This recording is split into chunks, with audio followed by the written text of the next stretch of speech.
এবছর দেশ থেকে আমের রপ্তানি খুব একটা বাড়বে না, উল্টো তা আগের বছরের থেকে কমেও যেতে পারে।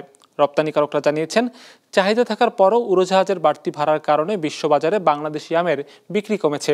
সেই সাথে এবার উৎপাদনও আগের থেকে কম হয়েছে। সব মিলে আম রপ্তানিতে নেতিবাচক ধারার শঙ্কা করছে কৃষি সম্প্রসারণ অধিদপ্তর। চাঁপাইনবাবগঞ্জ প্রতিনিধি ডাবলু কুমার ঘোষের সহযোগিতায় রিপোর্ট করেছেন রঞ্জিবুল মিজান। ওয়ালটন ফ্রিজ কিনে অনেকের মতো আপনিও হয়ে যেতে পারেন মিলেনিয়াল। সেরা পণ্যের সেরা অফার। 10 বছর ধরে নিজের বাগানের এই আম রপ্তানি করেন ইসমাইল খান। চাঁপাইনবাবগঞ্জ থেকে তার আম যায় ইংল্যান্ড, জার্মানি আর ইউরোপের দেশে। তাই তো বাড়তি এই সতর্কতা।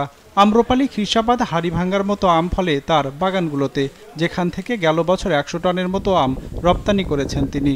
তবে এবার তা কমে যাওয়ার শঙ্কা দেখা দিয়েছে। এই বছর আমের উৎপাদন কম, তারপরেও বিমান ভাড়া যদি বেশি হয় তাহলে হয়তো আম রপ্তানিতে বাধা হয়ে দাঁড়াতে পারে। কারণ বেশি পরিমাণে আম রপ্তানি করতে পারবো না আমরা মনে করছি, কারণ আমাদের প্রতিবেশী যে দেশগুলো আছে এদের সাথে প্রতিযোগিতায় আমাদেরকে টিকতে হবে।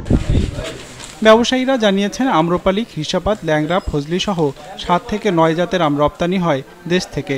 ইউরোপ আর মধ্যপ্রাচ্য মিলে বিশ্বের প্রায় 38টি দেশে এসব রপ্তানি করা হয়। স্থানীয় 80টিরও বেশি প্রতিষ্ঠান প্রতিনিয়তই এই আম রপ্তানি করে থাকে। গত বছর 60-65 টন রপ্তানি করেছিলাম, কিন্তু এই বছর আসলে ওই ইয়েটা করতে পারছি না বিকজ অফ এয়ার ফ্রেটের কারণে। টার্গেট ফিল আপ করতে পারবো কিনা জানি না, কিন্তু এখন হচ্ছে রপ্তানিটাকেই বাঁচানোর চিন্তা।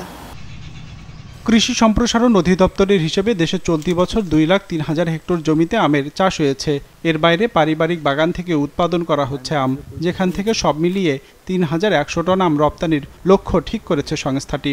হিসেব বলছে গেল বছরও একই পরিমাণ আম রপ্তানি করেছিল বাংলাদেশ। তো এবার আমরা কিছু ট্রেড দেখতেছি, আমরা মানে আমাদের রপ্তানিকারক যারা আছেন তাদের কাছে মনে হচ্ছে এবার ইয়ার শেয়ারটা গত বছর তুলনায় প্রায় দ্বিগুণ হয়ে যাচ্ছে।